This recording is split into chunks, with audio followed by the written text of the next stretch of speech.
So a little bit about me. My name is Francisco Pinedo. I am currently working at Soledad Adult School, and I was an ELL learner or an ESL learner from kinder to sixth grade. So I know with our students how it feels sometimes to be in a class where you might not understand. English is not my first language, Spanish is.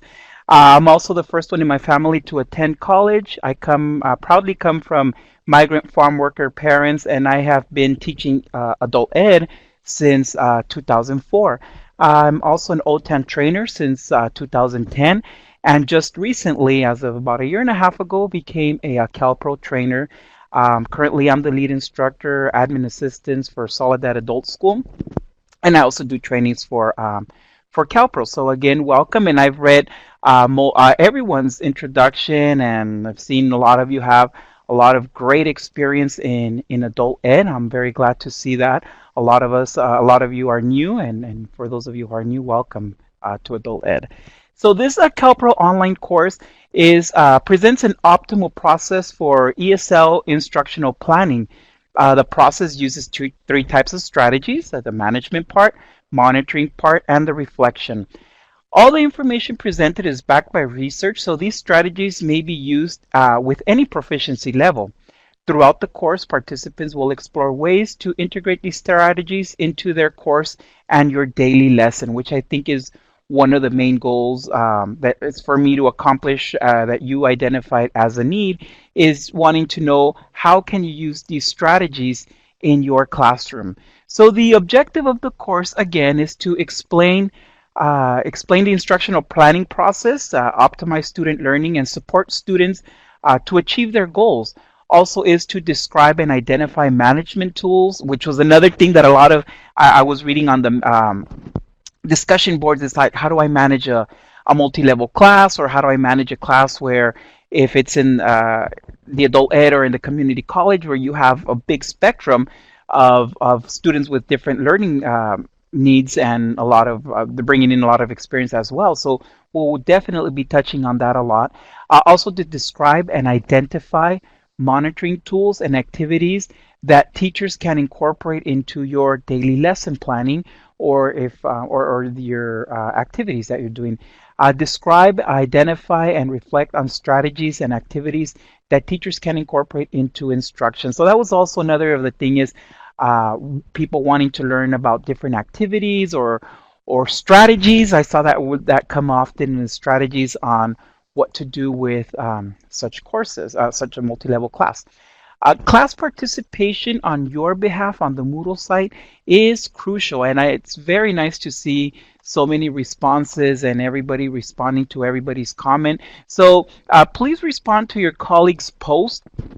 I mean, we're not saying you have to respond to X amount but try to respond to read them all and try to respond to as many as you can, because I think in the discussion board is where we're going to be picking up a lot of tips and ideas of how to implement these strategies into your classroom. So I invite you to read them and reply to some of them, and then I am very active also responding to them usually about it within that day. I try to respond if not sooner. So week one overview, as you have already seen on the Moodle site, the week one uh, starts on Monday. So and it follows and it ends on the following Sunday. I put in parentheses usually because uh, last year there or about a year ago we had a very strange situation where it ended on one day and started on another day and ended on another day. But I always invite you to look at the Moodle site and see for that week when the start of the new week is and when the work is due. Usually, if there's anything that you have to turn in, be nice to have it maybe by that Saturday prior to the Sunday of the weekend. That way, I have time to go over it and review it and grade it for you. And that way, I could keep up with the grades by Monday. By the new week, you'll have your grades for the prior week. Course introduction and technical orientation is what we did in week one. Creating a virtual learning community. The pre-course survey and lesson plan analysis, which is also in the week one module. and the webinar 1, which is this one that you are completed. Again, as Vicky said, it will be available after the this webinar is over for future review. Week 2, we'll be doing the introduction to optimal ESL, the planning process. We'll be learning more about management strategies and related research, class rules as well, and syllabi, agenda, student portfolios, and student binders. So that's what we'll be learning in week 2. Week 3, we're going to be looking at monitoring strategies and related research, writing a checklist, classroom and citizenship checklist, graphs and oral presentations, charts and graphs, I'm sorry, writing checklist, speaking English checklist. So we're going to be looking at a lot of the things we could incorporate into our class to track that student progress and let the student know that they're here and they're learning and you have evidence of their learning, because that's always very important for our students to know, is that they're coming here but they're learning. Week 4, which would be the last week, it would be the reflection strategies and related research. Competency checklist, we'll be looking at that as well. The learning logs and diaries. We'll be also looking at creating a class calendar, the scans list. Webinar 2 will happen in week 4. And then the post survey and the course evaluation would be the last piece that you would do before completing this course. So that was just a quick overview. Again, everything is in detail in that week's module. So where are we from and where are we now? So this is a very, very nice, diverse group of people. We have a lot of people from Southern California, from California in general. We have someone from Japan, from Guadalajara, from Armenia, from New York, and now a lot of people. Again, it's always interesting to how when I do these trainings, how people are usually from Southern California, Northern California. So I see that a lot very clearly. San Jose, which is just about an hour and a half north of where I'm from. Sacramento being the northern part, and then usually the Los Angeles, a lot of LAUSD and surrounding people from Southern California. So again, we're a very diverse group, just like our students are. We have such a diverse population of students. And looking at the student demographic, which is one of the questions on your introduction, we have nationalities pretty much from all over, from every continent pretty much. Language, again, a lot of Spanish speaking, but I'm starting to see more and more people identifying Arabic in parts of California that really didn't have a lot of Arabic speaking population, including here in Soledad. Language proficiency, just like all of you know and I know, really varies a lot from your beginning student to your advanced student and everything in between. So it is a challenge. It really is a challenge. Even at the community college, I've learned that from a lot of, and I'm very happy to have a lot of community college colleagues here in this course, because they're going to fill us with so much rich information for us who live in the K-12 adult ed world. Goals, very, very pretty much uniform, is that the students' goals is to get a job or to help their children succeed in school, which is pretty much what we've been hearing everywhere with the goals of the people, getting a job or helping their children succeed.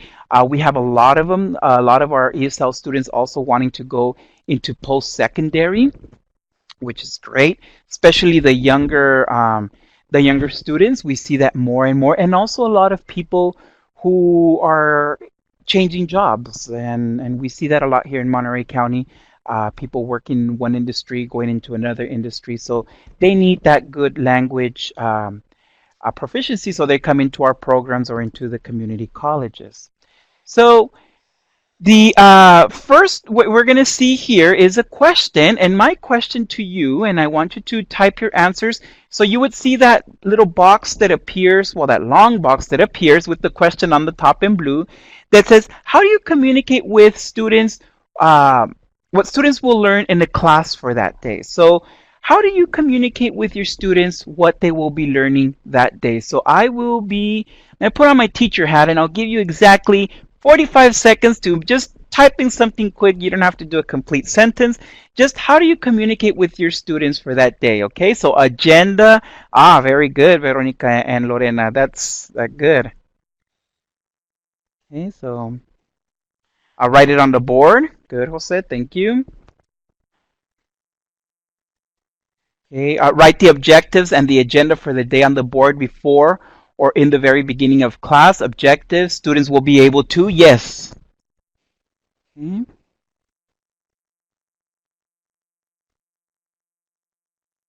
10 more seconds. I still see some multiple people are responding. So yes, it's very important. What I do at our site with our ESL classes is we usually send the agenda or the objectives that morning on on an app, or we text it to the students, and that way we don't have to put it on the board. We do, but now that we have a new little setup where we have a big TV and our board's pretty much taken up, so we don't have a lot of space to write the agenda. So we would just text it to the students the morning of. But yes, it's very important to write agendas, which is one of the things we're going to be looking at a lot in this course is agendas and objective. And I'm going to tag on a little bit what Long said is that students will be able to. That's a strategy that I would use a lot, that we use a lot in here at our school. Is I would put student or I will be able to, and then whatever the objective is for the lesson. So then that way the student could visualize it, they could see it, and then at the end they could say like, huh, yeah, I did accomplish that. Okay, so daily learning, as we said, a lesson plan, of course. Also, as you could see here, having a class agenda, either displayed in the class or on the board or somewhere. I mean, I've seen some very, very creative ways how different instructors do this. Also, up on the upper right-hand corner, you can't really see it, but having a class schedule, kind of like from this time to this time, we're going to do this on using certain technology. From this time to this time, we're going to use our student book. From this time to this time, we're going to use our workbook. And that always helps the student to know exactly what is it that they're going to be doing for that day. Also, if you have a lesson plan, which most of us do, but depending what curriculum is being used, sometimes you don't have to. You kind of just follow along the pacing guide or the teacher book. But still, I still find that when I do that, I still have to do lesson planning on my own. So letting the students know what they're going to be doing for that day is very important because we're valuing their time. We're telling them you're going to be here for 2-3 hours, however long your class is, every day or how many ever times a week it is. And this is what I'm going to accomplish teaching, and hopefully it'll also be what they're going to be learning for that day. And it really does help a lot. It also helps to build anticipation. So if we start off a lesson and the curriculum we use is a whole week, it's 5 lessons in 1 unit. So it builds anticipation for the next day. It's a good way also to retain students, to keep that interest in that student to come back for more tomorrow. So we started noticing that once we started using years ago a structured curriculum, the students our persistent rates were actually increased because the student knew that tomorrow I'm going to build upon what I learned today and so forth. So on Monday, we would state your class, what they will learn for the week. For example, if the theme is community places, and then the grammar focus would be, for example, irregular verbs. So then that way on Monday, I've already identified what the theme for the week is. And then I'm also identifying what the grammar focus for the most part will be for that week. And then each day before class ends, my teachers always like to tell the students, well, tomorrow we will learn about such and such. So this will complement what they learned today, and then we would just be like, see you all tomorrow. And it's amazing how a lot of the students, I have a couple, well, Solid that's fairly small, so everybody knows everybody. So I'm always hearing from a receptionist in the local dentist, they're like, wow, yeah, your student, one of your students called because to cancel their appointment or to change their appointment because they had class, because it was important to them to learn about this, and that. So I hear it outside of our school as well, how people just value what is being taught to them because they feel that connection is I learned this one day, I'm going to continue tomorrow, and I'm going to build up until Friday when I'll be able to have the whole lesson and have the whole grammar focus and writing focus or math or for whatever subject you are teaching. I think for the most of us here, it's ESL. Okay, so let's go ahead and chat again. So, what do you think about when you read this statement? Students who see their own progress in learning are students who keep coming back for more. Okay, so what do you think about when you read this statement? Students who see their own progress in learning are students who keep coming back for more. So I'll give you maybe about a minute and a half for this one. So I'm gonna, so I see a lot of people writing.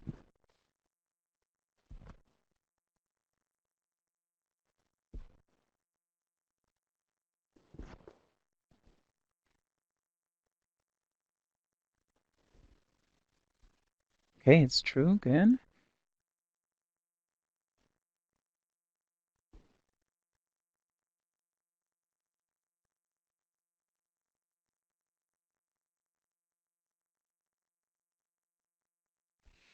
Yes, very good. Yes, that's true. If if they come constantly, they progress. If they progress, they will come. Good. This is a motivation for the students. They are achieving small goals that relate to the larger goal. A small word or two a day will get them returning. Yes, and that's always what I tell the students. Even if you take away one or two new words a day in a week, that's 10 words in a month, that's 40 words in a year, and so forth. So we use CASAS testing, and when their scores go up, they feel encouraged, but it's their ability to participate. Yes, CASAS test. Yes, I mean, I think we all pretty much use CASAS testing. I don't know for our community college colleagues if you use it, but I know in our consortium they're starting to use CASAS testing. But yes, I think, and I have a nice little activity or example of what we do for CASAS testing. Students see the result of their hard work. Yes, so I always like to say the fruit of their labor. Students can see their own progress, recognize that work pays off, and leads to more motivation. Frustrated students don't often return. Yes, Veronica, that is very true. And we have, I mean, every semester we have those students who just get frustrated and give up. I mean, in those cases, I always tell my students, I say, I'm going to put my part teaching, but I need your part in being able to participate and to don't give up and to encourage yourself. And I always give them that little pep talk when I start seeing that they're getting discouraged. I'm like, you took the hardest step as an adult was to look for the school, register, and come to the school. Now being in the classroom, that's the easy part. Now it's I'm here to support you, but I also need you to motivate yourself. I mean, we could motivate them a lot, but we also need them to put on their part. They do respond better to the learning, yes. So that's why I always like to, especially after CASAS testing, we always do that. We give awards and recognition so that they feel that they're progressing, they're going up at NRS level, or they are achieving their goal at their job, and they keep coming back. Call my students if they stop coming. Yes, that's what we do. We do as well. We follow up with a little text message like, "Hey, we missed you in class. Hopefully everything's going good." Usually the next day they're here and they try to explain. I'm like, "Well, welcome back. You know, here's your seat. Your seat's still waiting for you." So we just let them like that come back, and they usually do. So CASA reports are great for teachers. I agree. Okay, so strategies for student progress. So students can track their progress by, and we just mentioned it, by CASA's test results, track their pre and post test. What I do and what my teachers do is that we go over the NRS level. We give them a copy of what the NRS level is. And we tell them, at the when you took your pretest, this is your NRS level. This is what it identifies that you could do as an English language learner. And then when we do the post test, I show them, if they went up an NRS level, I'll be like, you really accomplished a lot. And our teachers do take the time to individually with each student, no more than a minute, sometimes a little bit more, where we go over the test results and we explain to them what that number means. What does a 215 mean versus 195 when you started? So when students start seeing that, and then we give them a copy of their we have a little handout that we use that I'm willing to share with everyone that shows what their pre-test score was and their post-test score was, and then it explains the NRS level, and it also tells them what Lexile level they're in, so that way they could go to the local library or use different apps that we have in our mobile devices. That way they could continue working in that level. Sight word recognition. Again, I come from the K-12 world, so we do a lot of the sight words. So in adult ed, we do also some of the sight words. Not as much now, with more of our focus being in college and career ready. So we don't really use that much. But at the beginning level, beginning ESL students, sight word recognition, the first 100 words, first 200 words, and so forth. That's always really good to track, because you could do it with them or they could do it with their children, which is ultimately what we want. We want that integration with them working with their children. Tracking their own progress on app or software used in class. So some of places that I've been to, students work independently on an app or on a program for X amount of minutes, and then they're able to see how much they're mastering each content, and they could see the progress. And then as a teacher, you could go in and see the student progress as well. So those are just some of the ways how we could track student progress. But I think I just have a little hunch that for most of us, it will be the CASAS testing, but we also could use other forms of assessment. I mean, some of them doesn't even have to be a formal assessment. It could be an informal assessment as well. So in the first warm-up activity that you did this week, it was about the objective. So it was the body parts vocabulary lesson outline. The objective was to teach the students the names of 10 body parts. So on that one there I had, let's see, two, three, we had a good group of people respond to the questions posed. So I'm just going to take a little bit of time and going over on what are some of the things that are that we identified were as weaknesses when we present something like this in class. So the objective is to teach the student the name of body, 10 body parts. The warm-up, the teacher would show the picture of the body, and I kind of did a little visual down here. I know it's very tiny, but on the next slide you'll see it better. So what the teacher would do is the teacher touches the body part, says the name. The teacher has the students repeat the name of the body parts multiple times. The teacher writes the name on the board, and the student writes the list of the body parts. So that was kind of a quick of what you did on the first week webinar, web week work. I'm sorry. The students would draw body parts next to the name on the paper. Students in pairs would point to the body parts and say the names. Teacher evaluates what the students learned by pointing to a body part and having students say the name of the body part. And then the next lesson would be to teach the students the names of 10 other body parts. So this is here like a quick little lesson that was that we're going to be used to, like I say, dissect and really see what was it that working. And there were 5 questions on the Moodle site that related to this little activity. So here's the worksheet that I was talking to you about. So this is something similar. Some teachers, I see that they actually draw a body on the board, or have a one of our classes is right next to our CNA class, so they actually brought in a dummy that was yeah, it was a dummy. It was sitting on a chair, in a wheelchair. That teacher, actually the CNA teacher, rolled it in, and we thought that was very interesting because the students could see how in the medical field it's very important to identify those well, these body parts actually. So let's evaluate. So what was so here you see that there's 3 questions. The first one box says, was the objective specific enough? Okay, so remember, there were 5 questions that were posed. We're only going to select 3. Question 2. In what ways did the evaluation fail to evaluate what the students were taught? And the last question, from the evaluation, did the teacher discover what the students learned? So I want you to just jot down some answers into each one of the 3 little boxes that you see down below that pop up the question in green. So if you could type in your answer here, and I'm going to put in there like, oh, so I see Lorena is typing. So go ahead and I'll give you maybe about, I'll be generous with time today. I'll give you 2.5 minutes and for you to work on these 3 questions, and then we will look at some of the answers. And then I'll also share some of the answers from the Moodle site, which I'm pretty sure it's going to be the same ones from here. So I'll give you about 2 minutes, 2.5 minutes to write down your answers, please.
Okay, very good.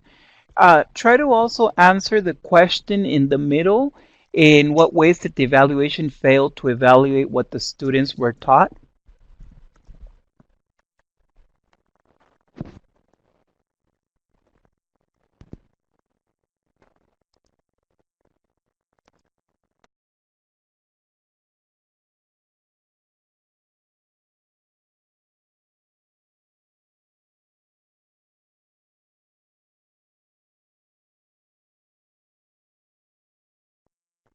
Okay, so looking at the first question, was the objective specific enough? And I like what Lena responded. The objective was pretty vague, and Toshiko did make a great point where she suggested framing it as a doctor's visit. So this would narrow down the focus of the lesson and also show some possible applications. So I think the objective should serve the students more than the teacher. Yes. Also, other responses that I collected was that the objective was specific, but it could be a little bit more centered on what the students will take away or what they will achieve at the end of the lesson, because ultimately that's what we want. When we state an objective, we want to state an objective that will be for the student. What are they going to take away? So that day the student comes in, sees the objective on the board, and they know exactly what they're going to be taking away, so they could use outside the classroom. Gianni said she thought it wasn't clear. We have some people who said the objective was clear enough and that it was clear. Good. The objective was clear and simple for students to understand. Yes, that is true. Because sometimes, I mean, if you have a limited space on the board like I do, you kind of do it very quickly. Not quickly, but very short. So it might not really portray the message it really wanted to. But then when we go over and explain it to the student, the evaluation was writing. It seemed like she was teaching was oral. Very good. So in what ways did the evaluation fail to evaluate the students? The teacher asked to name one part. They practiced 10. Exactly. So that's just 10% of what the student was learning was assessed. So that's not a really good indicator. Were students taught the spelling of the body parts, and how did the practice go? Very good. I don't see how the evaluation would fail to evaluate what students were taught. If the students failed to write the appropriate responses, then the students need to relearn the body part. Good. Excuse me. And the last question, from the evaluation, did the teacher discover what the student learned? The lesson, yes, the lesson was very informal. and the evaluation was done as a class, and some students may be shy to answer. That is very true, especially if they're answering to the whole class. Some of them will just shut down, just like what happened to in one of our classes this morning. The student just shut down completely after class. She gave the correct answer, but she did say, I was just embarrassed to talk in front of the class, or in front of her group, actually, of 4 people. Veronica says it's hard to know what the students learn individually when you have the entire class responding. Yes, that is very true. The teacher discovered if the students know how to spell body parts in part. Okay, very good. So if we look at it as a whole, the objective could have been stated a lot more stronger for the student. And then also the evaluation is pretty vague. What can we use for evaluation? Well, like was mentioned earlier by Toshiko, is that if we were to attach it to something real life, for example, going to a doctor's visit and my arm hurts, or my neck hurts, or my this hurts, or that, then students are going to see that connection of what they're learning in the classroom, how they could apply it outside in the real world when they go to the doctor, or they go to the ER, or if they have to report an accident. Report at work, what body part was injured. So then that's how I think we could make the objective more specific, is to say we're going to identify body parts to describe pain to a doctor, or to describe to a human resource director or personnel what body part got injured in a work-related accident, or even maybe a street accident, a car collision or something like that. So we can always make the objective a little bit more clear, and that way the student knows that at the end of the day, that is what they can be, that's what they're going to be learning about. Very last one, evaluations can take many forms. Yes, you're right. Evaluations can take many forms. It doesn't have to be something very formal. It could also be informal. We do a lot of informal evaluations as well. Okay, so next we're going to jump into management strategies. And again, a lot of these, this webinar today is kind of like a little overview of week 1 and 2. So you'll have more time during the following weeks to read up more and to interact more about these strategies. So for management strategies, rules. A lot of people, we really don't consider writing rules for our adult students, but I've always found that they're very helpful. So students create the rules, not the teacher. It also teaches the portable soft skills to be used outside the classroom. So you're teaching soft skills when you let the students take part in the say of what the rules are going to be, and then have students teach the new students the rules. So as new students come into the class, we would usually designate a couple students to be the ones who explain the rules, the procedures. This is how you scan in to check in. This is where the iPad card or the laptop card is at. This is where we have the coffee. This is where the restroom is at. And then another student would be like, this is where we sign in. These are the rules. Here's the bulletin board of information, and things like that. And it teaches those soft skills that a lot of the students would need to incorporate in their job. And talking to our local workforce development board, that is a big need in the area of a lot of what the younger kids who are going into work, that they're lacking is those soft skills. So our job at the adult school in our classes and the community college is to teach those soft skills that will help the students succeed in post-secondary or in a job. It also teaches students decision-making skills when selecting a few rules from the class. So these were some of the ideas from Donna Price. A lot of us know Donna. And these are what she explains when she's talking about creating classroom rules. Now, you don't want to overload your students with rules. A lot of them might be used to the standard rules where don't do this, or no do this, or no that. So, for example, Donna also says, and you'll be reading a little bit more about this in the following weeks, is do not use no. For example, no cell phones, no speaking other language. No, no, no, no does not work. We could rephrase the no cell phones to cell phones off or silence.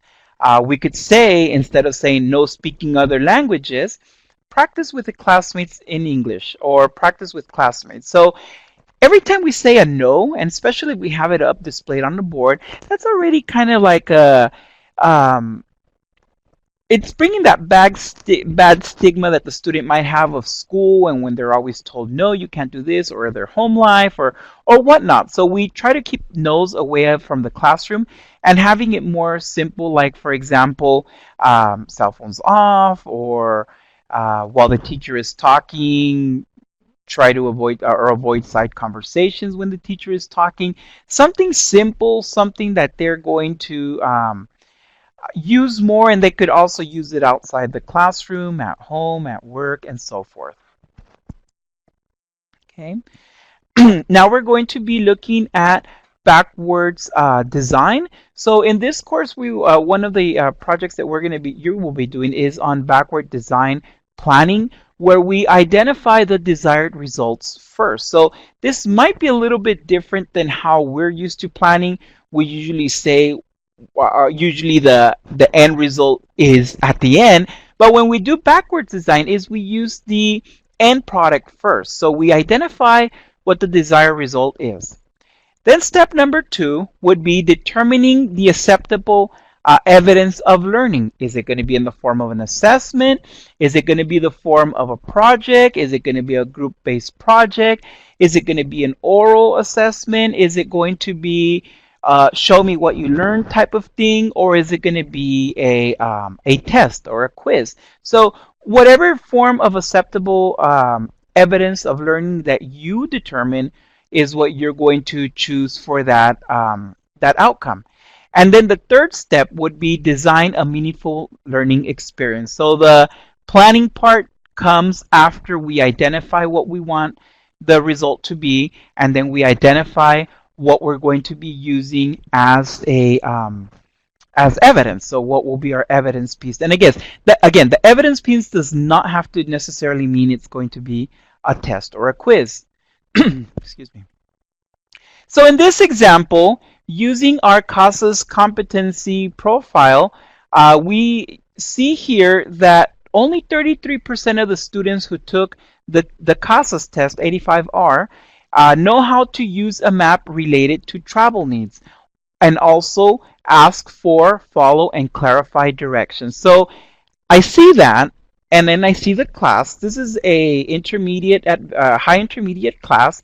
So this is an area that I know that the students need to grow. So I identified my desired result is I want to improve the competency 2.2.5, task number 2, use a map.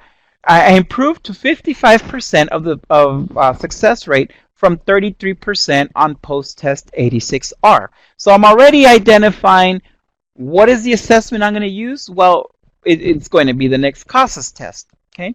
So what evidence of learning am I going to choose? So that would be step 2. So I would use a community map to locate places like the adult school, city hall, post office, and I would tell them, if we think back the before we used navigation tools, our GPS, how did we get from point A to point B? So many of the time, people would say, oh, well, we would use a map, or we would tell people how to get from one place to another. So that was an activity that we did. I pulled up a map. First of all, started small, like a school map. We're in room 2. How do I get to the office? So you would give directions, you would follow directions, you would clarify directions. And then we use things like places in the community. How do I get from the adult school to City Hall, to the post office, to the bank, to the store, and so forth? So the students were using that, and then they were using a map, and then they were using a map to as the evidence. Or like, oh, did the route that I planned out, was it correct? I would use prepositions to identify place. And then I would design the experience for the students. So the students would say, well, determining what we use, and then the students will be able to identify places in the community. Students will verbally say how to get from the adult school to City Hall. For example, go forward 2 blocks on Metz Road, turn left on Main Street, go on Metz, and so forth. So they'll be able to to do this. And then the planning part is selecting what you're going to be using. Am I going to use a real map? Am I going to use a map from maybe something in your textbook, or different things? So that's when you would do the planning process. But the overall goal is to improve that competency. And then once we post test, we would be able to see that the evidence that we actually went up. And actually for this class, this was last year, the class did go up a little bit over 55. It was about 58, 59% of mastering of that competency. Okay, which leads us into the backwards design model. So in the backwards design, one starts with the end, like I explained in this previous activity, the desired result, and then we derive curriculum from evidence of learning. Okay, so this one is important because it guides teachers to effectively or efficiently organize discrete daily lesson planning focused on only desired learning outcomes. So for me, I didn't want to teach the whole grammar lesson or on prepositions and things like that, but I wanted to focus on that competency of how to read a map or how to identify places in the community. It also it weeds out irrelevant material and activities, freeing up teacher and student time. So many times, in order to accomplish something, there's all these extra drills and things that you're going to do. But once we narrow it down to really what is relevant and what is irrelevant, it frees up a lot of time, and there's going to be more of that direct time with the student. It also ensures that lessons start where the student is and ends where the student needs to be in the learning cycle. And I think for backwards design, that's the most important part, because we're taking into consideration the student's prior knowledge, and then we're building on it. So with backwards design, I really like it because it allows me to do that. It allows me to tap in to what my students know and where we need to get. A lot of it, again, is based on the CASAS test and the reports that we run soon after. With backwards design, stakeholders should also work together to identify assessments that are useful for improving student learning. Again, it doesn't have to necessarily be one test, but there could also be other types of assessment. Maybe if you're in a community college, is an assessment that is part of your department. If you're in a ESL class or in adult ed, K-12 adult ed, maybe it's a test that your school has developed. A lot of times larger school districts develop their own tests that they use in addition to tests like CASAS and so forth. So adult students must make progress towards reaching their educational goal, and they must be able to measure the progress. Programs must have assessment procedures that allow students to measure their own progress. So that's again going on the self-reporting. Students are identifying what they're learning, how they're learning, and also that way they also measure their own progress, because as teachers, I mean, we sometimes serve 50, 60 students a day in the morning, and then in the evening, it's very hard to really individualize to each student. But when we teach the student the skills they need for them to track their own progress, then we could just do like a little check-in and say, hey, how are you doing? Let me see your progress, and so forth. Okay. For example, here, I know it's fairly small, and this one is a adaptation from the logic of backward design. So, for example, the desired result, as going back to the example I stated a couple minutes ago, is interpreting a map. The understanding, we want reading a map to understand, to locate places in the community. Essential questions would be, for example, where is City Hall? What is located? What is the location of City Hall? So different ways how we could ask the question. And then the assessment evidence using various maps to show locations of, for example, a city map, a school map, a mall directory, store directory, say where things are. For example, the post office is across from the bank is on Kidder Street next to the grocery store. And other evidence is students give verbal directions of a place at school and in the community. So maybe they won't be able to write it out per se, but they'll be able to verbally say it. And then your lesson planning, your learning plan, it could be whatever curriculum you're using, or do a lesson on preposition, or teacher created lesson. I mean, we're all very creative in when it comes to creating our own lessons, handouts, worksheets, and so forth. But and again, a lot of us share that within each other, or in conferences, we pick up a lot of good resource and material for that as well. So whatever you use for your planning, you would want to take into consideration what the goal is, what are some of the essential questions to ask, what are the assessment pieces that you're going to be using, and then or other evidence as well to be able to plan your lesson. So backwards design, we check for understanding, quizzes, formal or informal, and then let students track their progress. So here we have two different chat pods below. So share your experience with backwards design. And the second one, share your reactions to the backwards design concept, because not everybody quite understands it, or not everybody's too thrilled about it. So I want to know, what is your reaction to the backwards design concept, or what is your experience with the backwards design concept? I'll give you about 2 minutes.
Okay, I see multiple people writing. Experience with backward design. Backward design helps teachers set expectations for the lesson or unit. Students are clear about their own learning and they're more actively asking questions. Yes.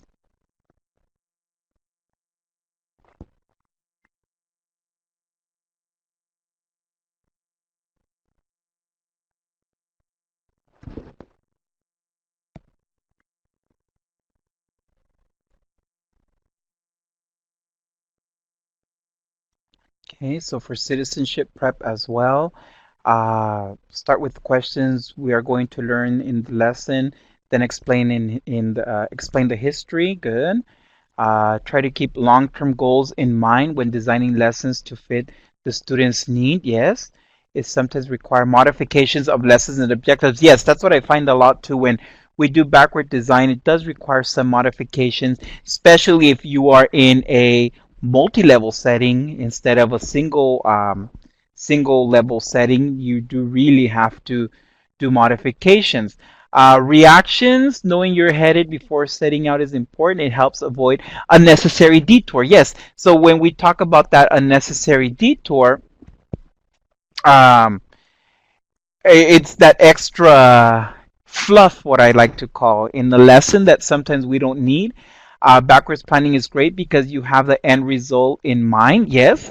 Had not heard of this before. So, yeah, so you're right, Veronica. Not a lot of people have really heard about this, especially people who come from the K-12 elementary side. It might be a fairly, I mean, they've done it. I mean, I think we've all done it, but we just don't realize what it was called. The first time I was introduced to this topic, I was like, well, how is that going to work? But then I'm like, well, yeah, I've done this for this, I've done this for that. So it's just a term that is more centralized, I guess, but I think we've all been doing it at the same time. Backward designs, detailed grammar rules, sometimes misses. Yes, yes, you're right, Toshiko. It does miss out some things because, again, but if the students have questions, they ask for more explanation. Yeah, I do find that true, is that sometimes because we have the identified result in the case, like I mentioned, of reading the map, where I might not focus so much on the prepositions per se, but I want to focus more on how is it that they're going to get from here to here, or what is the location of something, which prepositions are important. But in my backward design planning, my objective was then to know where this place was. But yeah, you're right. Sometimes it does miss out important grammar rules. Let's see. Okay, so very good. And again, a lot of these great conversations. What you're chatting, putting in is excellent because this is how we all learn from each other. And it's really hard for a multi-level class. Yes, Jill, you're very right. Backwards design really works more if you're in a either like a beginning one or beginning two class where it's more what I call self-contained. So when you have more multi-level, it is hard. It's usually when I do CASA's remediation. Okay, very good, Olga. We've been doing this, but we don't know how it was called. Yeah, I was like that too, Olga, for a while. Okay, we're gonna go ahead and move on. So, student progress: the art of teaching when students track their progress, from Robert Manzano. So, on this one here, give me one second. Some of the strategies that we could use, there we go, is using students to graph their success.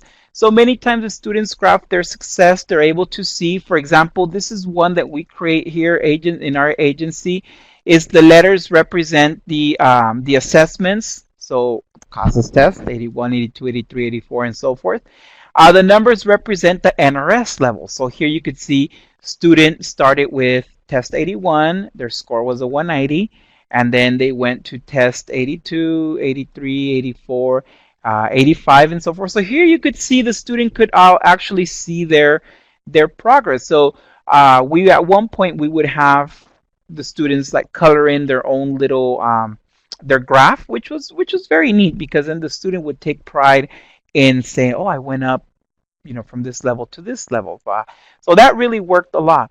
Another one, a rubric, I have found very useful, and it's using a 5 value.